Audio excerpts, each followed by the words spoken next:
Hello everybody. My seminar topic is magnetic materials, ferromagnetic, paramagnetic, diamagnetic, hard magnetic materials and ferrites. Let's see about in detail. In general, the materials which are attracted by magnet are termed as magnetic materials. These type of magnetic materials are widely used in large variety of electronic and electrical components like television, VCRs, meters, transformers, audios, transducers, meters, etc. And classification of magnetic materials.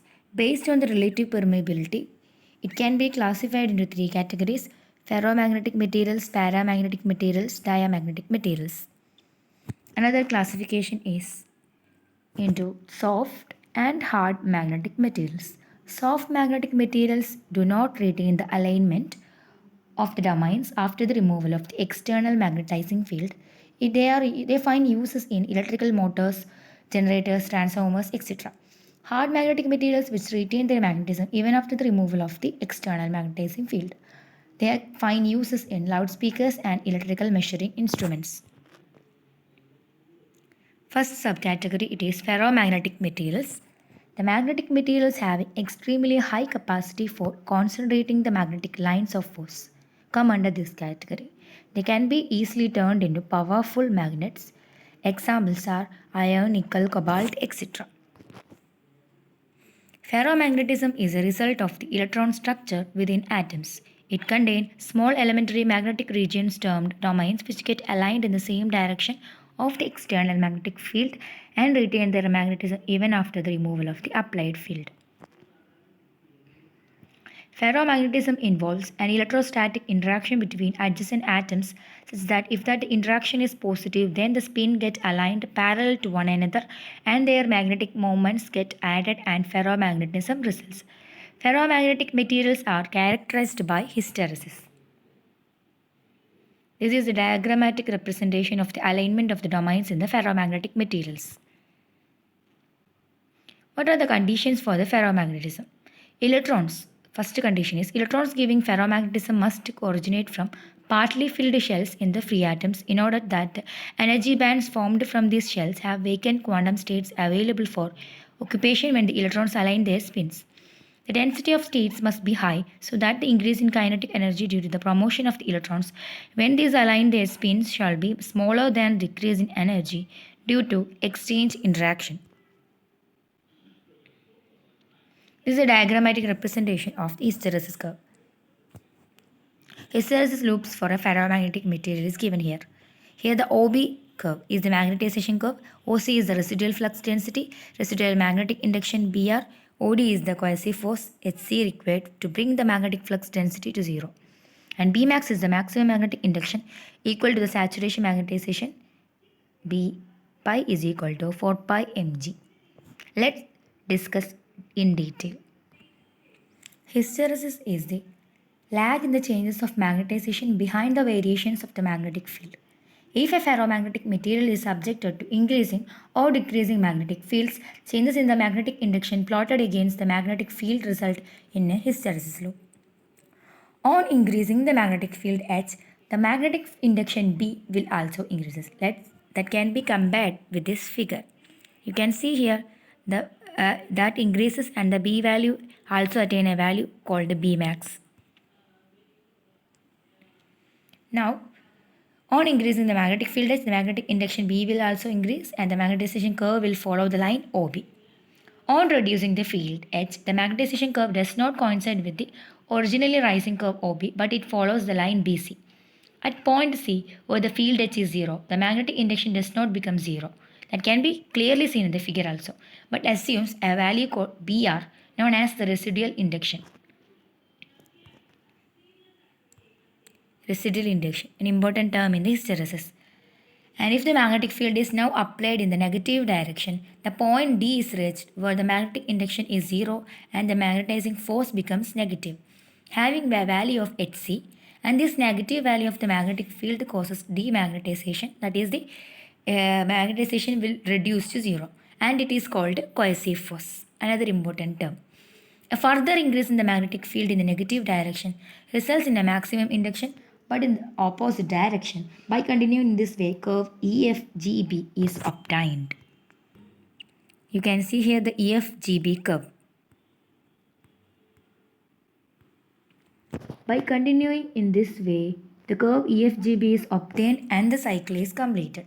Enclosed area is called hysteresis slope and that represents energy loss during that cycle. Now, another important term is eddy current.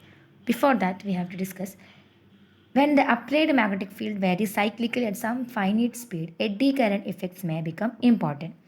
The magnitude of these currents depends on the frequency and the flux density imposed by the application of the magnetic field and on the specific resistance and thickness of the core material.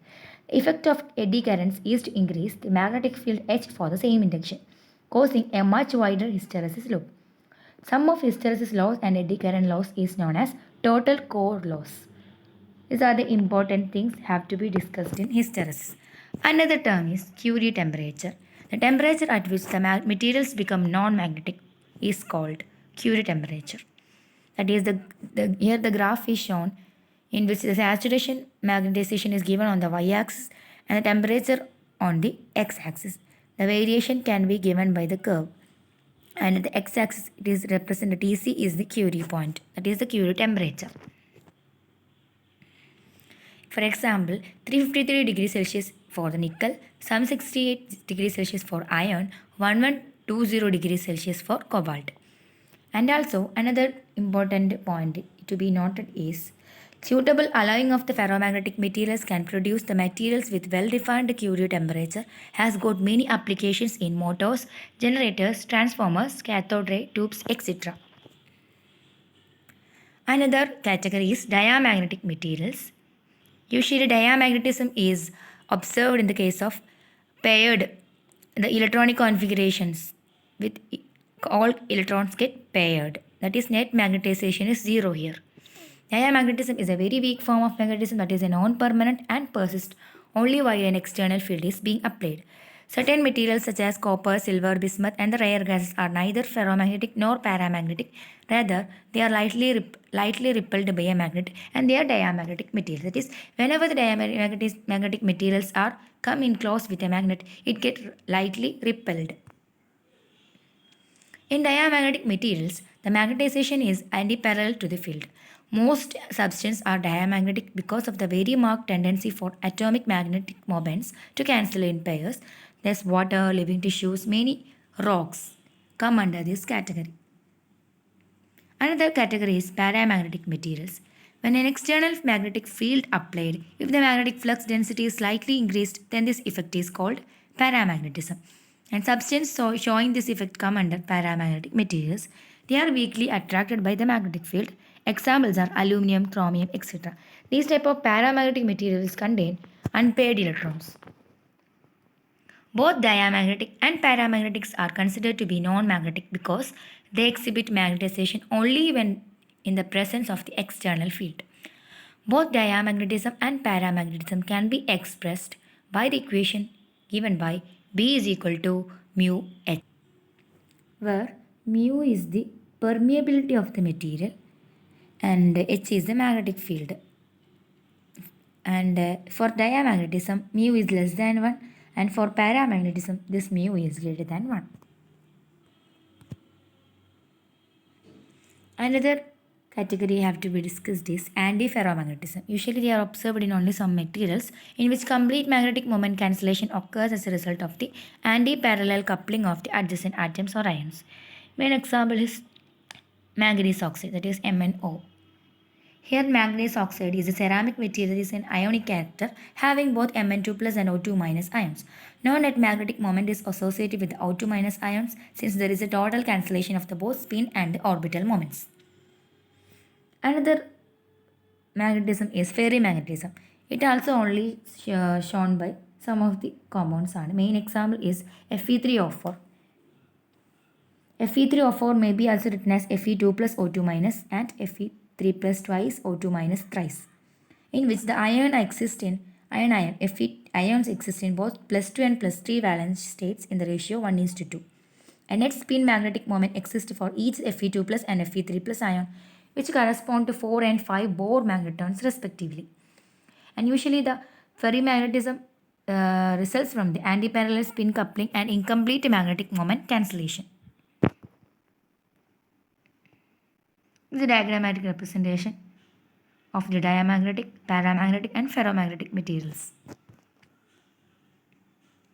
Another category is soft magnetic materials. It is a broad classification. It is one among the broad classification of the magnetic materials.